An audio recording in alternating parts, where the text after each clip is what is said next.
it's Bianca, and today I'm going to share with you my recent trip to Yellowstone National Park.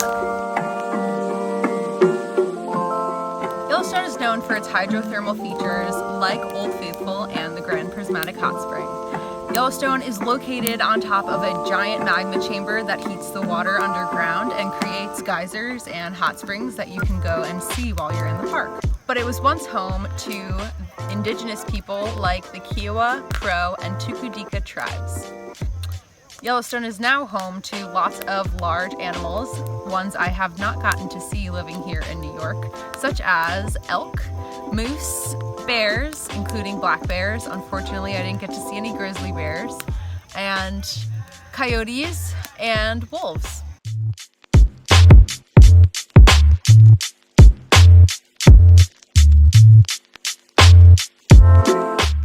One major highlight of Yellowstone is Old Faithful. That is the main attraction of the park, and it's a large geyser that goes off about every 2 hours. There's plenty of seating around, it's very accessible, and it's a pretty great show. Another major highlight of Yellowstone is the Grand Prismatic Hot Spring. It's super colorful, pretty rainbow, I would describe it, and there are two options to view it. You can walk along the boardwalk that takes you right along the rim.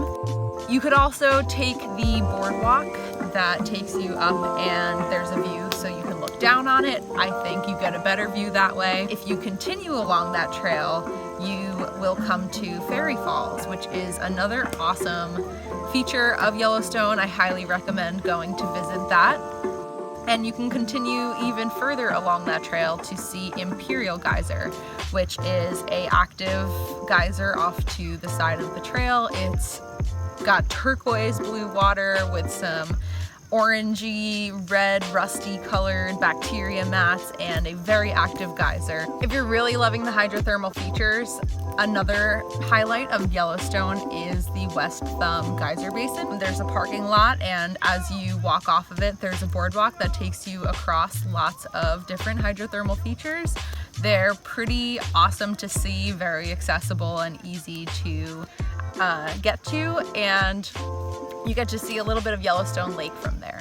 Another highlight of Yellowstone is the Mammoth Hot Springs Terraces. It's right along the side of the road right by Mammoth Hot Springs Lodge. It's a really awesome thing to just stop over, take a little walk along the boardwalk and see. If you want to see some wildlife, I highly recommend checking out Hayden Valley.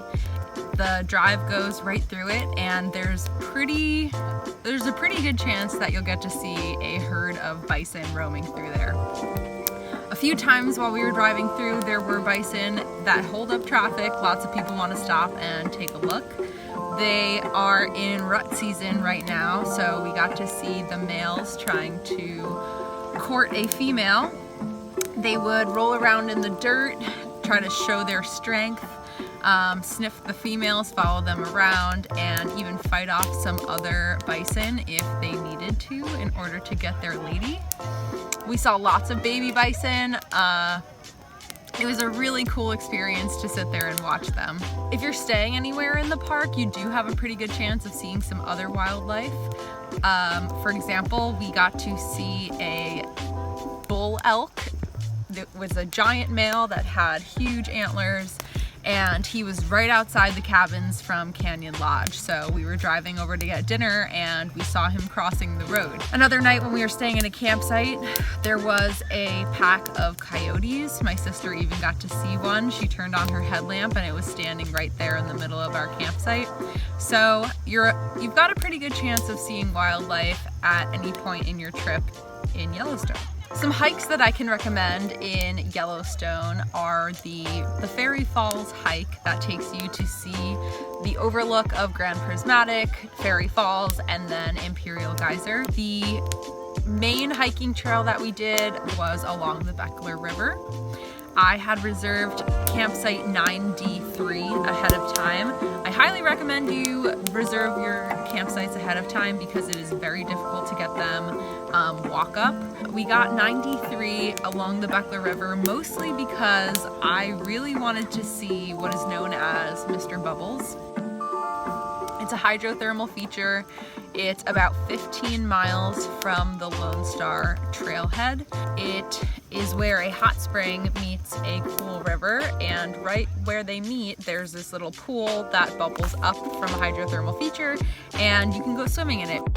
By the time we got there, there were already people there, and while we were there, more people showed up. So if you're planning on going there, definitely get there early in the day. I'd probably recommend spending at least 2 nights on that trail if you're planning on doing Mr. Bubbles, but even further, I'd recommend doing just the whole Bechler River trail.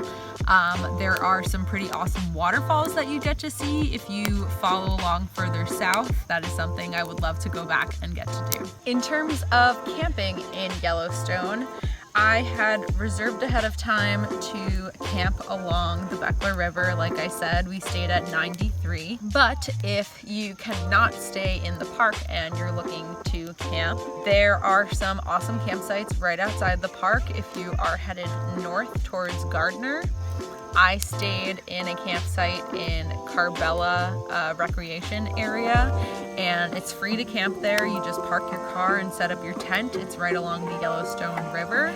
We even got to see a huge herd of elk heading down the mountain on the other side, coming down for a drink. So it was not too shabby of a campsite.